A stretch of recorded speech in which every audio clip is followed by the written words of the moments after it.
Welcome y bienvenidos to Presently Aquí, a podcast created just for you, a place to find tools, insights, and a gentle guidance to nurture your self-love journey. Together, we'll connect with extraordinary healers from around the world, uncovering the wisdom and unique gifts they share to help us lead healthier, more loving lives, beginning with ourselves. But today, we are not connecting from healers from around the world. We're connecting with me, the healer of Presently Aquí. Welcome, Claudia. Thank you for having me. So, thank you all for joining. Today, I want to talk about feelings, nothing more than feelings, emotions. Yay! We need to familiarize ourselves with our feelings, our emotions. Because emotions have had a bad rap through time, for a reason. They don't want you to discover yourself through emotions. Emotions are our superpower. And I think a lot of us have watched enough movies of superhero journeys to notice that the underlying lesson there is always that the superhero finds his or her strength through a very deep alchemizing emotion. And they end up changing and finding who they are because of that, right? And yet we find ourselves behaving in such a way with our emotions because we've been taught through our childhood what to do with these emotions and not in a positive way, right? We have 4 ways of dealing with challenges of life, and that is fight, flight, freeze, or fawn. Those are our reactions to difficult emotions and situations. And so we either do one of the 4. And it is your job to take inventory of which one is yours.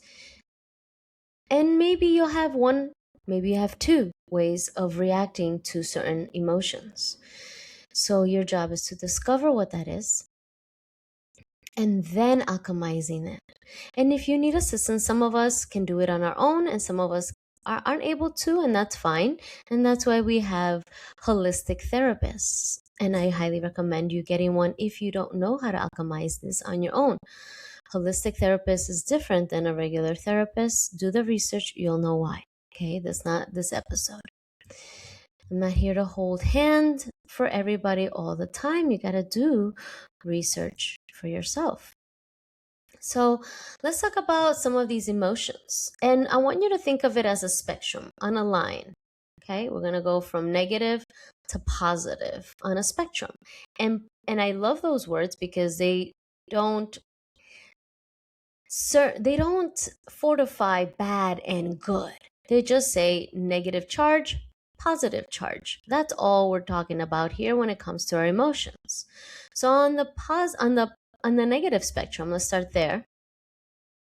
On the negative spectrum of the charge of these emotions, that can show up as shame, guilt, fear, grief, sadness, loneliness, anger, frustration, anxiety, confusion. Those are on the spectrum from the neutral part of the line, from this positive to negative, from the neutral aspect to the negative charge. Now we're going from the neutral to the positive charge, and that looks as acceptance, hope, gratitude, joy, compassion, kindness, love, and peace. So we have peace, and we have, I'd say here on the negative charge of this list that I have in front of me, I'd say, I wanted to say anger, but sadness is the underlying emotion of anger, always. And sadness is the underlying of grief. Sadness is the underlying of most of these negative charged emotions. So let's do peace and sadness. That'll be, and everything in between. Okay. So the reason I'm talking about emotions and all the different types of them is because every single emotion that I just read out to you is an invitation for you to learn about who you are. And this is what I mean. Who are you when you're experiencing shame? Who are you when you're feeling guilty? Who are you when you're fearful? Who are you when you're sad? Who are you when you're lonely? Who are you when you're angry? Who are you when you're frustrated? Who are you when you're anxious? But equally, as important, who are you when you're at peace? Who are you when you're loving? Who are you when you're compassionate? Who are you when you're joyous? Who are you when you're grateful? Who are you when you're hopeful? Who are you when you're in full acceptance of all this wide range of emotional charge? Who are you? Those are the invitations of every emotion available to the human being. Who are you? It's so important to know who you are, the positive and the negative. You know, we see when we're happy, we don't like think about like who am I when I'm happy? I'm just experiencing it, so elated, this feeling. I'm just in it, immersed fully in the present moment of happiness and joy. When the emotion finally falls away, because they all do, because we are not our emotions. You heard that? We are not our emotions. Our emotions do not define who we are unless we allow them to. If we are a person who's always angry, then now we've defined ourselves as an angry person. But we are not our emotions. Even for someone like me, people are like, you're always so happy and positive. But that's not who I am. You see, it's because I'm happy and a positive and I always bring sunshine. At the core of everything, I am all of these emotions, but I am the observer and the witness and the experiencer of these emotions. So what am I? The soul. I am the light that gets to live this human expression, right? So that's who I am in my core. We're all human. And we are not defined by any emotion or thought. I'm going to do another one on thought, but we're doing emotions today. We are not defined. These are just invitations to find out who we are when these emotions arise. Because when we find out who we are, when any of these wide range of emotions show up, then and only then can we manage them. We know what to do with them when they show up.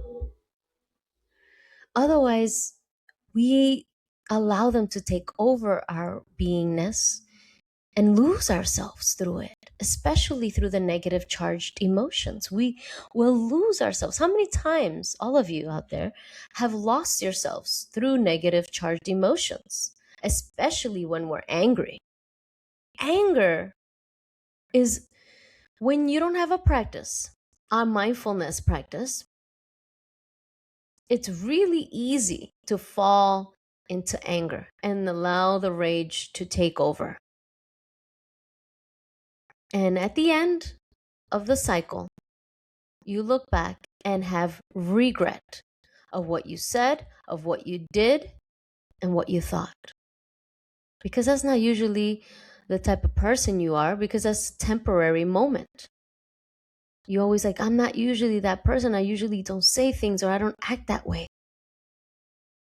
Because those are temporary moments. And we think that the emotion is who we are. So now what happens with regret? We have shame and guilt. I can't believe I did that. What kind of person am I if I did that? Oh my God. But what we don't realize with anger is that we are allowed to get angry. Absolutely. We just need to learn how to validate that emotion and learn how to express and communicate that emotion.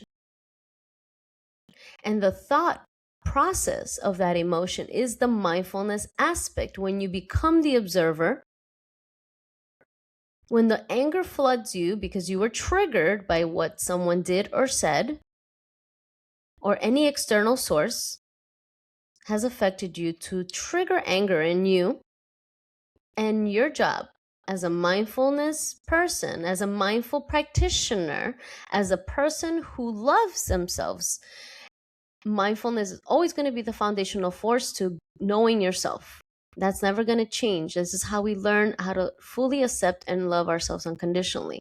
So when anger shows up, as the mindfulness guru that I am, not in a vain space. This is my mission. This is what I was built for. When anger floods my system and my mind, my body, my first thought, because of my practice, is exactly this. Shit, now I'm angry. And now I'm like, man, this is not going to be fun, because I know who I am when I'm angry. First, my body starts to tremble because I'm holding it back from acting out. So it starts to tremble because I'm not allowing it. I'm in control. We're not going to do things that are only going to be temporary and are going to affect us in the long run if we just act out of anger. So my first thought is like, damn, okay, so I'm angry. Deep breath. This person said this, or this happened, and this is how I'm feeling. And it's valid. Now I need to express and communicate so I can validate myself, not the person, place, or thing that's made me angry. I'm validating myself. I am not going to abandon myself, which is what most of us used to do, right? Because I hope that you're in the used to do. That's why you're in this, listening to this beautiful podcast. You used to let it overwhelm you and act out and do unconscious things. But now that I know and who I am, I need to validate myself. I will no longer abandon myself for any emotion, thought, place, person, thing. Because I know better, I'm learning better, I'm accepting more of myself. So now because of who I am, I won't abandon myself because I'm angry. Now I'm validating myself. So you see the difference? I'm not going to abandon myself. I'm going to validate myself, because it is valid that I feel anger because of this person, place, or thing. So how do I communicate that validation to the person, place, or thing? And that's the practice. The more you know who you are, the better it is and easier. Now, the easier aspect is not only to fall into the emotion. Now, the easier thing is to communicate your needs. Because we are not children. Okay, we are not children where we just let our emotions take over, because they don't know yet. They haven't learned the practice of managing their own emotions yet. So they can allow for their emotions to take over. Yes, that's totally okay for kids to do. Absolutely. Absolutely okay for them to do, because they're new humans. They're learning. What are thoughts? What are feelings? What do I do with it? What does that mean about me?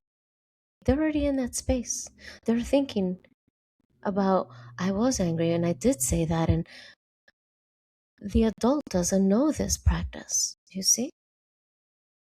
So as the adult, your job is to learn how to not abandon yourself,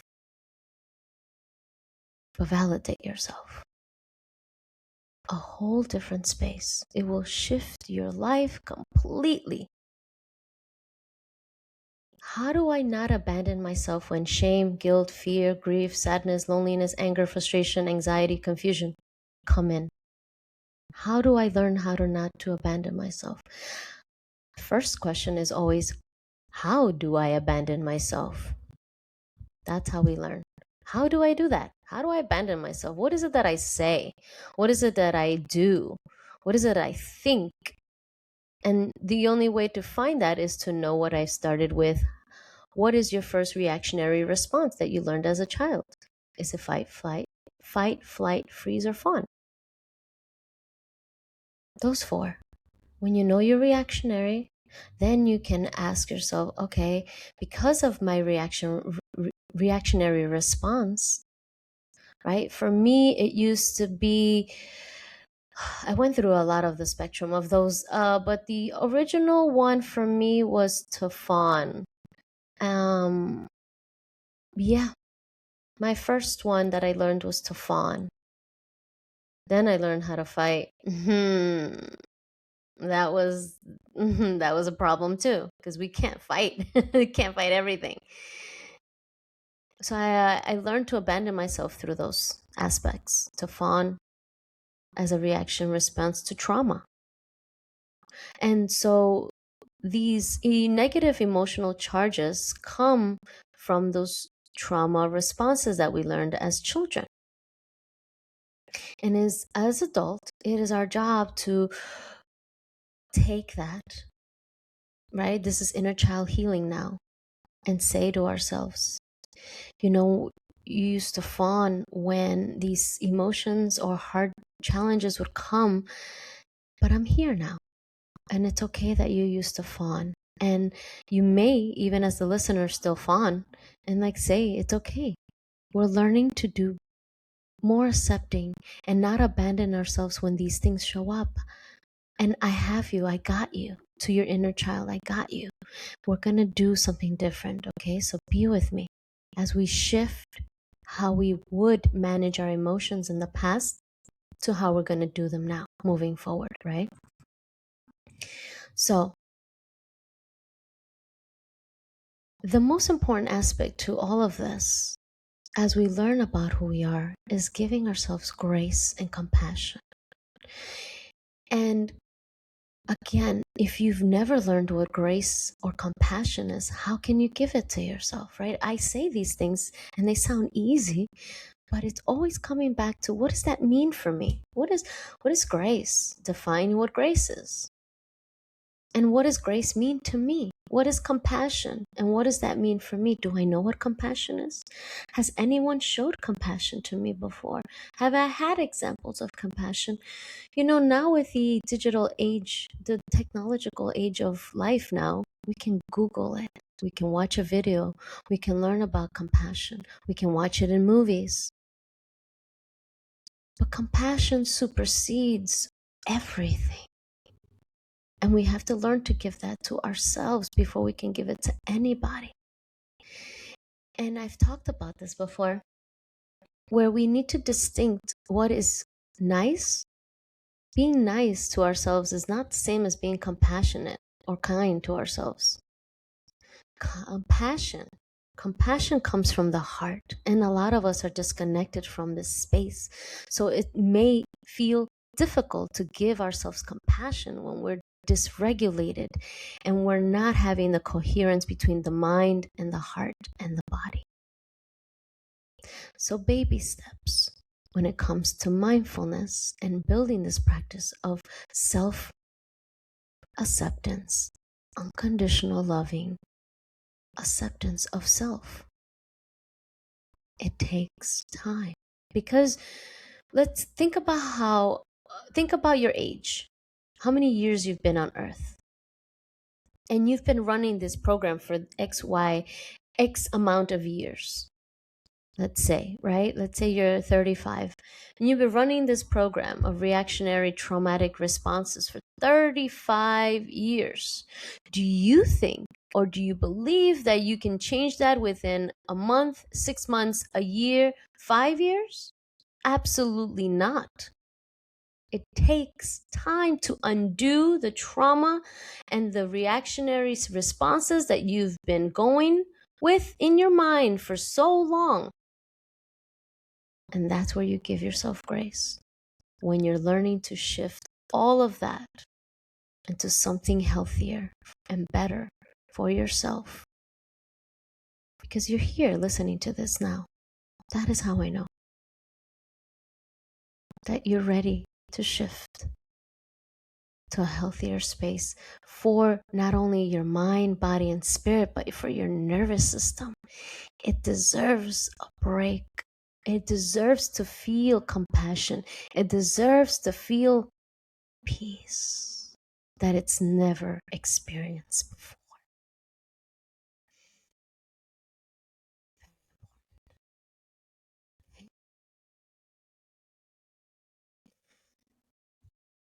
So remember that all of these emotions are just invitations to learn about who you are. Take an inventory of who you are. Journal every emotion. Journal it out. I am this person when I'm sad. I am this person when I am feeling guilty. These are the thoughts, these are the feelings, and this is where it shows up in my body. Journal it out. You're learning about if you were learning about somebody, let's say if you're looking for a companion, and this is going to hit you hard. Ready? I'm just getting more comfortable in my seat. If you were looking for a companion or a friend, tell me yes or no. Would you not want to learn everything about them? Who are they? What do they like to eat? What are their favorite pastimes? What are our shared experiences? You want to learn about them. And wouldn't you want to take the time to do that for yourself before you do that for somebody? You're out here knowing people better than you know yourself. That doesn't sound right. You know your spouse or your best friend or your children, your parents, your siblings, whoever it is that you truly love in your heart, you know them better than you know yourself. Essentially, what you're saying is that the people that you love and yourself, no one knows you, not even the people you love. Because if you don't know self, let me tell you, believe you me, they don't know who you are. They have an idea. Ooh, needed to crack my neck there. Ooh, that was for somebody out there. They have an idea of who you are because you have an idea of who you are. An idea of who you are isn't who you are. It's a mental projection of accumulated things that you think you are. But who you are is always going to be your heart space. That's who you are. That's what your genuine, authentic self is, in your heart space. It isn't an idea of your mind of who you are. That's not who you are. That's an illusion that you put together of who you are, by no fault, of course, because we're accumulated an idea of ourselves through our traumas, our experiences, the people around us, the ways that we're told who to be and how to be. So that all of that accumulates to an idea, a projection of ourselves that isn't really who you are. And it is an invitation to learn, who are you? Who are you? Who am I? It's been the age-old question of philosophy, Shakespearean plays. Who am I? Who you are, the answer lies in your heart. But in order to listen to your heart, you have to. And I don't enjoy using the word have to because it's forceful. But we're living in a time where you have to master your mind. There is no more time to lollygag. For the young youth out there listening to me, lollygag is just wasting time. That's what that means, lollygagging, to waste time. If you're in your 20s listening to me, do really take this podcast serious. With lightness, of course, serious enough for you to really get to know yourself.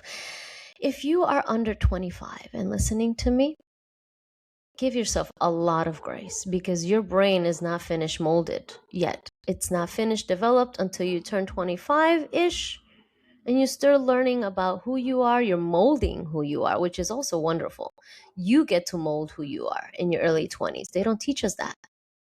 But if you're over 25, it's already cemented. And now you've created the neural pathways that now is the idea of you through the traumas and challenges, experiences, everything that I've mentioned before. So 35 years, let's say, how whatever your age may be, 35, 45, 55, 65, as we get older, it is difficult to shift your perspective of what is me, and create new neural pathways in the mind. Because if you're in your 60s, 60 years of going through the same path over and over and ingraining that in your mind, it solidifies. So it's difficult to leave that pathway that is solidified and create one that doesn't exist. So the same can be said for those that are under 25 and over 60, 65. Give yourself a lot of grace, because you're still learning and the other person has been this person for so long that to create a new neural pathway and you're wanting to, kudos, especially if you're older, if you're the elder, because that's what your job is to become the elder, not to be older. I don't want a community of older people. I want a community of elders that have taken all their knowledge, their experiences, and alchemized it into wisdom that now can be recycled back into the youth. So, again, grace. No one's perfect. Mindfulness is not about being perfect. We're going to falter. Even I falter. There's moments, because there's levels. Even each negative emotional charge has levels to it. Anger has levels to it. There could be light anger and there could be the extremity of full rage, depending on what the trigger is and what is occurring. You see? So we falter, but we cannot fall into, after the fact of how we reacted, into shame or guilt. We can't add more emotional charge to the emotional charge that we just left. This is how we spiral downward, by adding more emotional charge to the negative emotional charge that we've just experienced. So when anger arises and it's done its thing, and now it's left us with ourselves and reflection of it, kindness and compassion should come in first before shame and guilt. But that takes practice and that takes time. Meditation is very important. I talk about this all the time. So what I've started doing, and I started this last month, every month I'm going to do and offer a free 7-day meditation journey. It's not a challenge. I'm not challenging you to meditate. No. We are going into a journey on how to meditate and perceive it differently. Meaning, meditation isn't only about calming the thoughts and getting quiet and relieving your stress and anxiety. No, those are byproducts of you using meditation to learn about who you are. When we start to learn about ourselves and all the range of thoughts and emotions that arise, is how we're able to arrive to a place of peace in our minds. So yes, you have to. I implore you to master your mind. Mindfulness is the tool that will get you there. When you master the mind and you start to see that all the illusion starts to fall away, mostly it's a lot of confusion. Illusion is confusion. When the confusion clears and clarity sets in, and you can finally feel, because that's first. You're not going to think, oh, I think this is who I am. Already illusion. No. I feel this is who I am. I'm feeling a sense of what's coming out of my heart, that this is who I am. And I've been avoiding my inner child, myself, that person inside of me. That's who you are. But we have to get through all this first. Yes, it's a lot of work, but aren't you worth it? Aren't you worth all of your time, money, energy? You're more important than any person in your life. Yes, including your kids. You are more important than anybody in your life. Because if you don't prioritize yourself, nobody is going to. Okay? No one is going to. Yes, we're going to have beautiful friends and companions and family that do help us along the way. We have community if we built that, and they will show up when we need them. But they have to prioritize themselves also. It's not a saying that no one's going to do it because they don't love you. I'm saying that they also have to prioritize themselves as well. Do you see? Like, you can't hold space for two people. It's not two people living in your body, right? Unless you're allowing entities to take residence. That's a whole different conversation, which you can go listen to Nathaniel and I speak about it. That's another podcast that you can go take a listen about.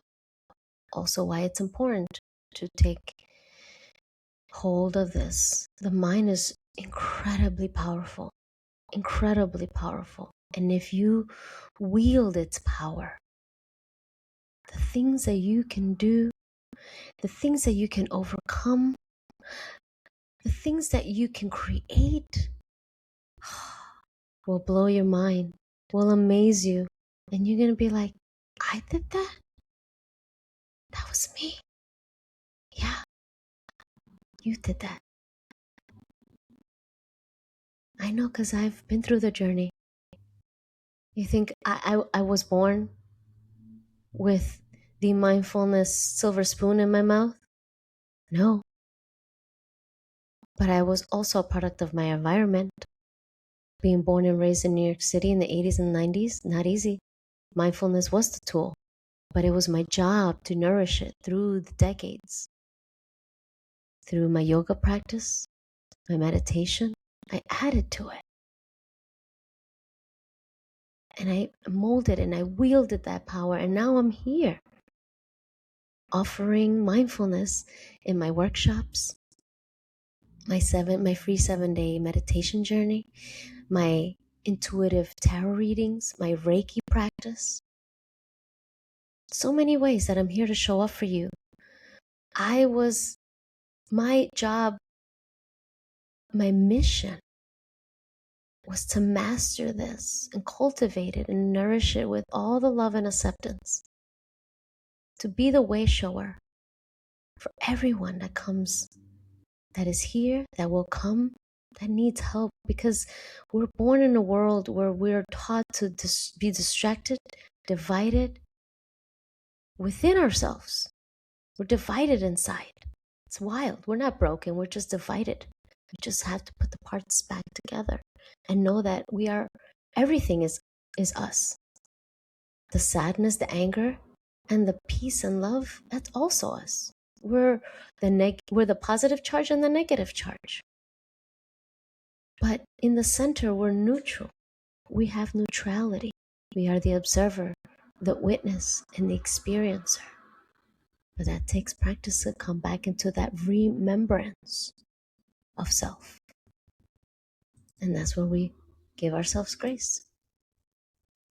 So the last thing I want to talk about here, and maybe I'll make a podcast about it another time, because this one deserves its own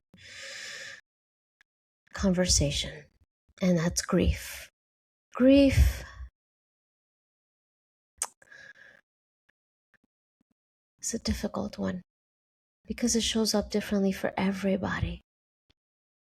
But the invitation is still the same. If we allow it to change us, if we allow it in, because that's the scary part, is to allow it in. And that's okay. Here, we're not shaming, guilting, and how grief shows up for you, because the thing I want to talk about, I don't want to get into it too much, but grief shows up in ways that we don't talk about.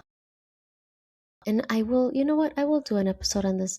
But grief shows up when a relationship ended, when we lose a job, all the way that there's an ending to something important in our lives Grief will be there, I guarantee it. It's not only when someone dies. Someone dies that we love. It doesn't only show up. It's just been shown that way, but that's not really the truth. Grief shows up in so many endings in our lives, but it's what we do with it. And the invitation is to allow it to change us, because that's what it's going to do. And we can refuse it. We can refuse the invitation by staying the same. But we know what happens. We've seen what happens to our loved ones when they don't grieve the changes and endings of their lives, right? So grief is love that no longer has a physical place to land. I'll repeat that. Grief is love that no longer has a physical place to land. And what we're not taught is, okay, so where do I put that love? Where do I redirect it? Where does it go? Does it disappear? It goes to two places. First, if it's someone that died, that love doesn't go anywhere. It will always be there, but inside of you. It lives in you now. It doesn't live in the physicality of the person, but now it lives in you. And so when it lives in you, now you can redirect. The second option is to redirect it all back to you, because now that person's memory and love lives in you, and now you give yourself that love that you were giving that person. But that takes practice. Grief is its own space. It carries a charge, and it also dispels charge. It's everything and nothing. And that's why there's steps, right? There's grieving stages. But I wanted to bring that short just so we can touch up on grief. But we know hope, we know gratitude, but these things we know. Notice when I say no, it comes from the mind. But how do they feel? Do we sit in gratitude? Do we ever feel? What does great gratitude feel like? What does hope feel like? We know what they are, but what do they feel like? We have to allow for that feeling to seep in and change us, so we know, because the feeling is the charge, right? As I was saying, so when we feel gratitude, we shift the field of energy around us. When we know gratitude, we're not shifting anything but our thoughts, not the field around us. It's just a knowingness, not a feeling of it. It's a difference. And that's how we can vibrate higher, as they say. When we feel the higher vibrational, the positive emotional charges, when we feel them, let them really infiltrate our heart space. So I have a free WhatsApp channel for anyone out there listening that may be interested in the 7-day meditation journey. It's free. I will post it here, the link, so that way if you're interested in joining, I will love to have you there. I'll do it every month, just because it's time. It's time to get to know ourselves, to love ourselves, and accept ourselves fully and unconditionally. Because you're worth it. You deserve it. No one else deserves more than anyone, right? So I leave you with that. And as always, you already know that. Remember that the breath is the secret, and always do your best to lead with love. And until next time, I will see you all then. Bye.